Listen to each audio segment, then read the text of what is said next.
Hi, this is Tom Needham, and you are listening to The Sounds of Film. And joining us on the program today is director Marc Levin. We're going to be speaking about his film, It's Basic. You probably know Mark. He's won many top awards in the industry, including awards from the Sundance Film Festival, Cannes. He's won 4 Emmys, 4 DuPont Columbia Awards.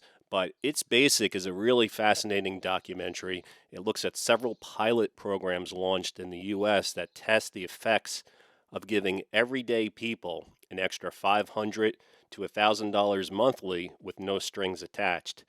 It's Basic is an official selection at the Port Jefferson Documentary Film Series. Mark, thank you so much for joining us today on The Sounds of Film. My pleasure. So, you always choose interesting topics for your documentaries. What drew you to this topic of basic income? Well, I first heard about basic income when I was doing a film for HBO called Stockton on My Mind. This is about, I don't know, 6, 7 years ago. And the mayor of Stockton was a young man, Michael Tubbs. He was actually the youngest elected mayor of a major U.S. city when he was 26, the first African American mayor of Stockton. And he ran the first municipally supported basic guaranteed income pilot. So during the making of this film about Stockton, about um, Mayor Tubbs, we became familiar with this pilot. Was small. It was only, I think, 125 people, but it was intriguing. He had raised money philanthropically. It wasn't taxpayer money. He had gone to Stanford and was familiar with Silicon Valley. Some of the people he'd gone to school with were already operating in Silicon Valley, and this idea had emerged out of the tech industry and other places, Europe. It had been around. I mean, it was literally debated during the Nixon administration. But the tech industry was looking ahead, seeing that the normal workday, and this is, of course, before COVID, with AI and other innovations, that work was changing. And we might have to rethink the whole social welfare system and the social safety net. And so he was able to raise money for 125 people to get $500 a month for, I think, 18 months. And they also did an academic study of it. So that was my introduction. And the study of it concluded, number one, that it rebutted the idea that if you gave people $500 a month, they weren't going to work. Obviously, $500 a month isn't enough to live on. The results of the study were the exact opposite. It motivated people to move ahead, to look for jobs that were more suitable for them, to pursue their education. It also promoted better mental health. It was positive, the results that came back. So that was the beginning of my interest. And of course, Michael Tubbs, he lost his reelection campaign for mayor. Part of it was because Hmm. his opponent misleaded the public, saying that their tax dollars it supported, giving money to people when that was not true. Again, it was philanthropic money, but.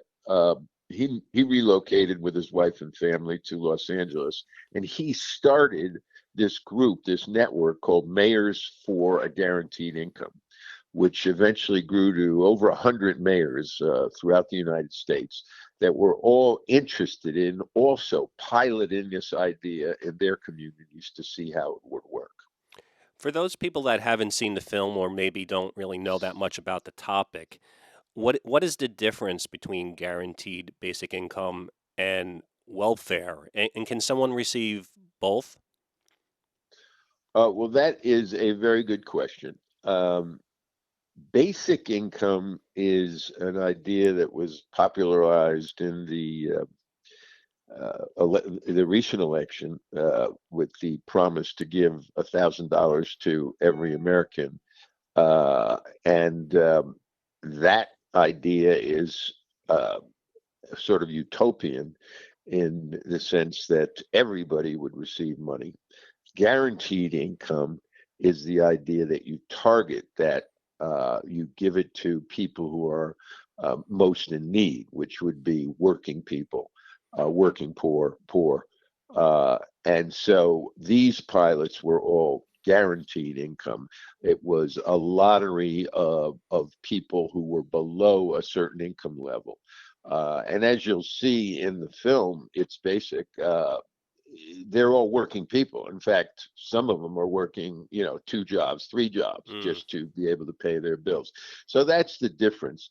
The Yang proposal at least introduced the idea to the American public of giving money, cash, to citizens. Now, of course, this happened in the pandemic, and that's what changed everything. In mm, other words, the end of the Trump administration actually sent money to everybody to try to keep people afloat during the lockdown. So that, in a way, destigmatized this idea. Here it was a Republican administration, Donald Trump signing the checks to Americans in a time of need. And in a way, it changed the perception of what the government's role is, what it could do. It's the difference between this and welfare is a system where you are monitored and is bureaucratic. You have to meet certain means tests. You can only spend the money on certain things. You're constantly being overseen by government bureaucrats. Uh, this guaranteed income and basic income, the whole idea is you get cash, no strings attached. You use it as you see fit. Uh, and that is a huge difference, basically saying individuals are in a better position to know what their needs are than government bureaucrats. Now, of course, the critique was always, oh, a lot of people are going to use it for vices, gambling, drugs, alcohol, that kind of stuff. mm-hmm. And while there are undoubtedly a few that will, in these pilot studies, like the one done in Stockton and the ones that you see in It's Basic, the documentary, that is very rarely the case. The money is primarily used for basic needs, rent, food, car payments, childcare. Right. Uh, so it is a big difference from welfare. And one that libertarians have also, and some conservatives have embraced. Now, you raised, of course, a very big question. If you get this guaranteed income, do you lose other benefits? And each community has wrestled with that, and tried to work out with the federal government, with the state government, that people on these pilots won't lose their Section 8 housing subsidies, won't lose their food stamps. But that is an issue. And that's part of why these pilots are valuable, because different communities have approached it differently, and different communities have also financed it differently. It started, as I said, in Stockton with philanthropic dollars, but there are communities in St. Paul, and Melvin Carter, who is the co-chairman of the Mayors for Guaranteed Income, was the first to use federal funds. These were funds that came through because of the pandemic. And he tapped into that and used some of those funds for his guaranteed income pilot. So each community is a little different. The Cambridge, Mass, I mean, the 5 communities we go into in the film are St. Paul, Minnesota, Cambridge, Massachusetts, Newark, New Jersey, Gainesville, Florida, and Los Angeles, California. Each of those, it's a little different, but the most stunning in a way is Cambridge, which has actually gone from the pilot stage to making it part of the municipal budget, Mm. where now people under a certain income threshold receive money, cash, no strings attached. It's no longer a pilot. It's now part of the city of Cambridge's municipal policy. Mark, you mentioned going back to the Nixon era and even libertarians. When you do research this topic, it does seem that people from different political backgrounds have backed these kinds of programs for different reasons. Why do some conservatives or libertarians like the idea of basic income, guaranteed basic income? I think the major thing is it takes the government out of the role of monitoring, regulating, and in a way, the nanny state idea. Well, did you spend it on this or did you spend it on that? It cuts the government middlemen, which is complex and at times certainly burdensome, and has produced counterproductive impacts at times. So it cuts that out. The government gives you cash. You, the individual, so that's very appealing to libertarians. The individual gets to decide what to do with this money, and there are no Mm. penalties attached if you use it for things that you want to. So that's, I think, very appealing to conservatives. I think where the rub comes is some conservatives would like to replace the current welfare system and social safety net just with guaranteed income or basic income. And some on the other side see it's a combination of both that will give us a stronger safety net as we move forward.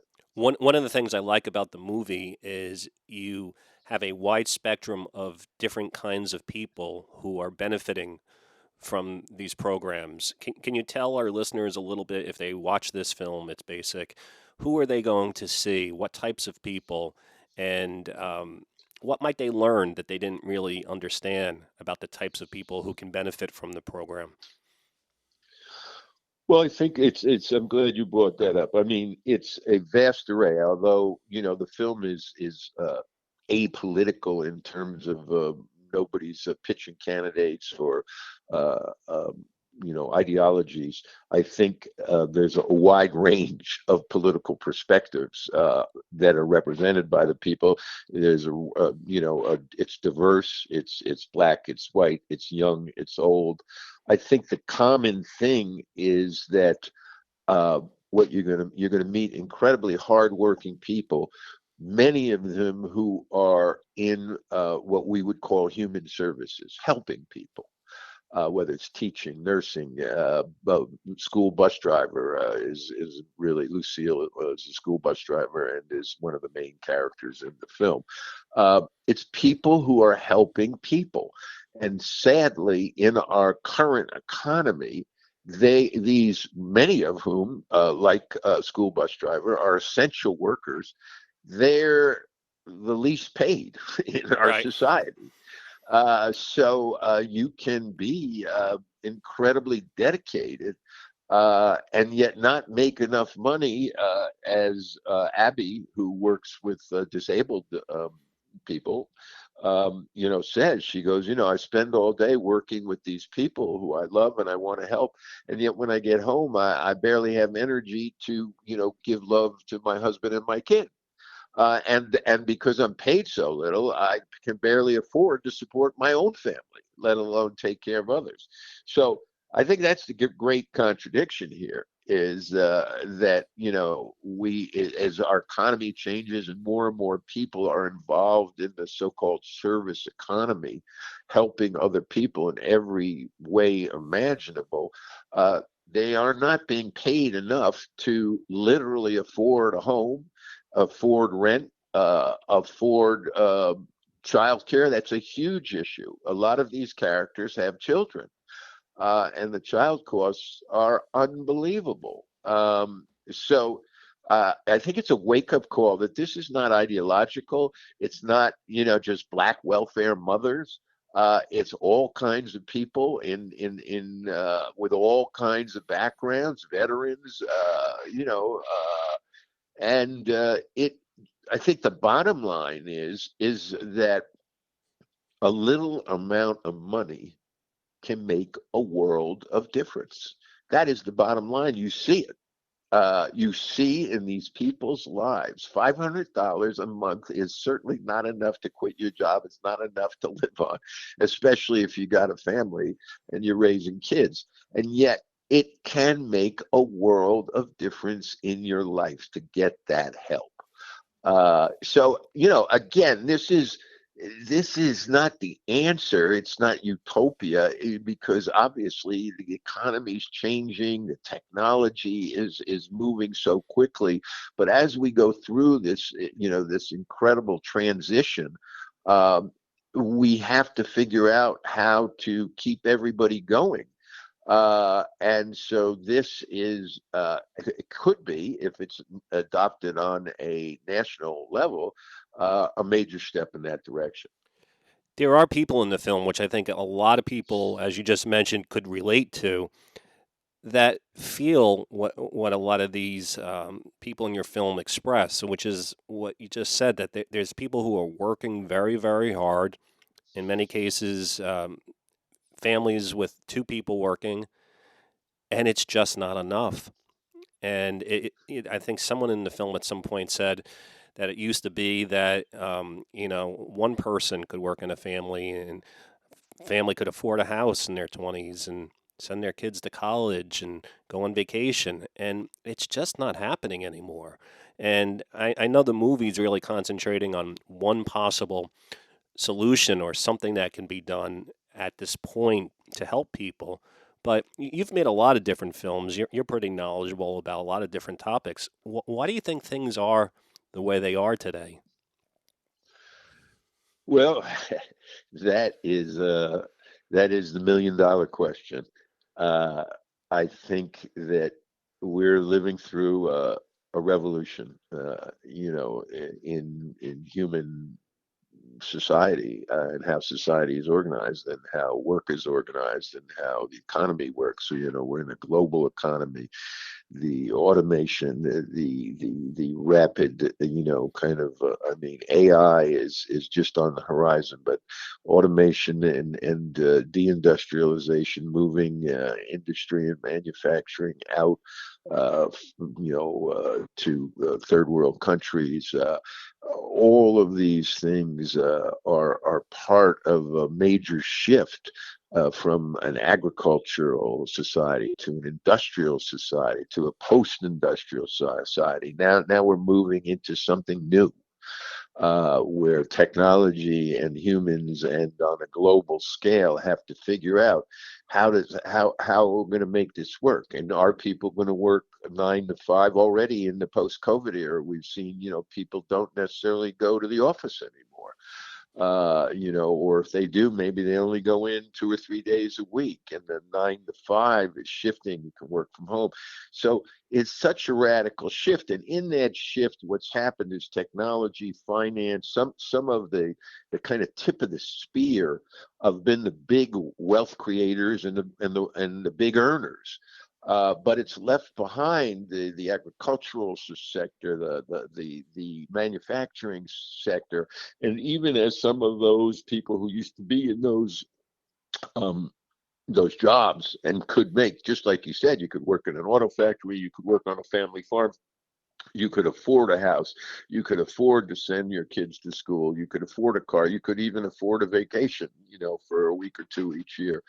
um, Things have changed so radically, and the service economy, that a lot of people have been forced to take those jobs instead of the manufacturing and industrial jobs, the steel making, the auto making, etc. uh, they don't pay as much. They pay a third to a quarter. And while the price of houses has been, turned into a commodity, our government support also. I mean, the government, kind of pretty much put its shoulder behind the outsourcing of jobs, the use of the third world countries, China, Vietnam, et cetera, to make our clothes, to make our cars, to make our solar panels. So we've lived through an incredibly radical transformation of the economy and of work, and we haven't caught up. And government doesn't move at the same speed that technology does in these changes. So Guaranteed income, basic income is as I said, is an interim step. The big step is how do we find a way to one compensate people, like even just taking care of the kids, which a mom would do, right? In Right. in the 50s, Yeah. as the husband went to work, like you said, one job family was able to support, get the house, get the car, uh, but nobody paid the mom. And now you have moms that have to take care of the kids and take care of their parents since the parents are living longer. Right. So it's how to catch up.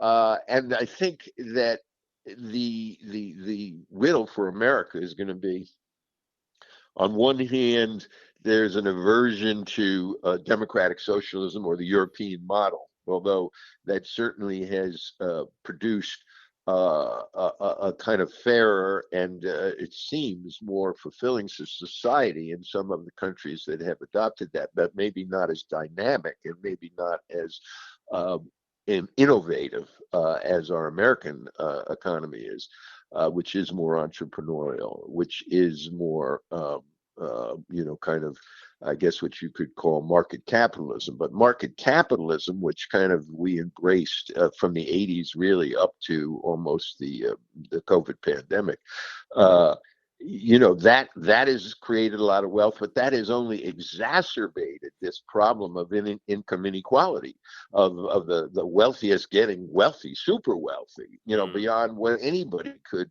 really need or use. And people like the people you see in this film, who are hardworking, who are doing important work, they're essential workers, but just as you said, they can't even afford to pay the rent. Yeah. So there's got to be somehow somebody's going to figure out how do you thread the needle. Don't lose the dynamism of the market, but the market is not the answer to everything, as we've seen Yeah. where we were at now.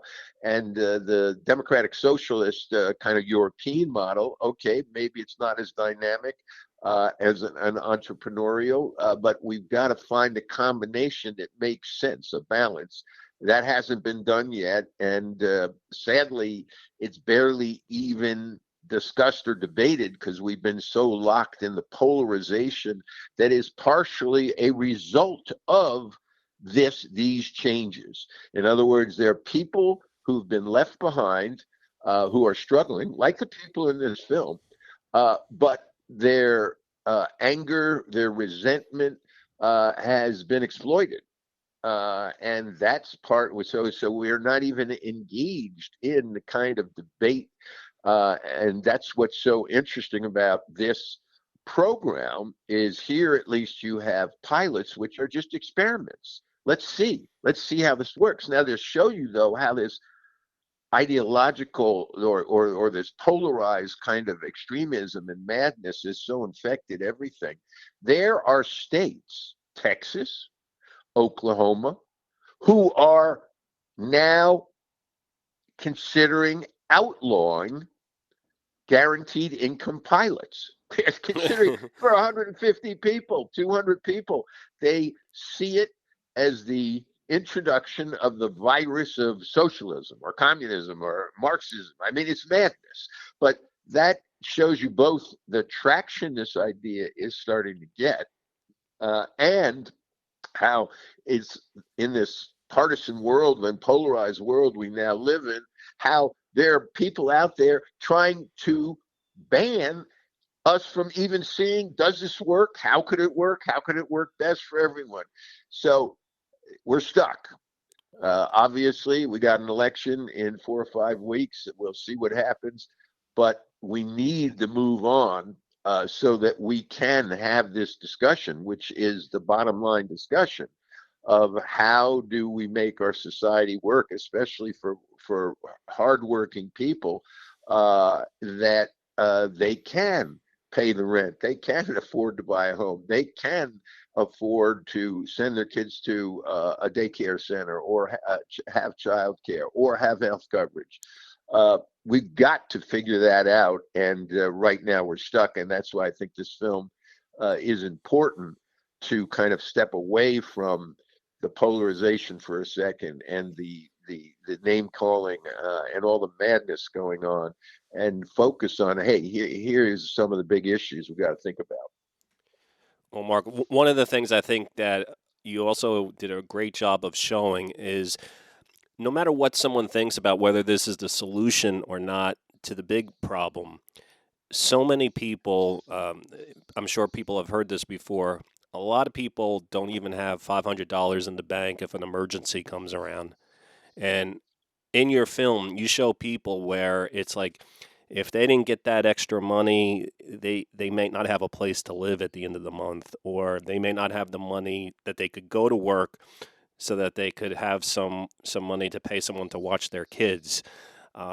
These people really living on the edge, and politically, people are on all different sides, but I think everyone can probably relate to that idea that for a lot of people, life is very stressful and it's scary because if an emergency comes around, they're doomed. They're really doomed in many cases. And at least this program gives people a little bit of extra padding so that when something like that happens, they can handle an emergency or move on to the next place or get the help that they need. I don't know if it's the correct thing or not, but your film does a pretty decent job, I think, of showing examples of that. Well, I appreciate that, and I think uh, that was the goal, was to humanize this debate, to take it out of just the partisan name calling and mislabeling and disinformation that's out there, and show how it actually impacts real human beings. But I think you put your finger on the larger issue here of so many people uh, living in the wealthiest nation in human history, under incredible stress, on the edge of disaster in their lives. It just doesn't make sense. We want a dynamic society. We want an innovative society, and yet we need to show some compassion, and we need the value. We need to look at how we make value judgments and how we value what people do. And the idea that, there are people earning, billions in financial manipulation, and you know at the same time, the people that take care of their kids and take care of their parents and do so much of the essential work to just keep this society rolling, uh, you know, we don't value that at all. We don't value teachers at all. We don't value nurses at all. So there's got to be a realignment as we go forward. Uh, and I hope that, this film can help, at least, as you said, show here's an incredibly diverse group of people from all different kinds of backgrounds, all different kinds of political ideologies, and yet they are living on the edge.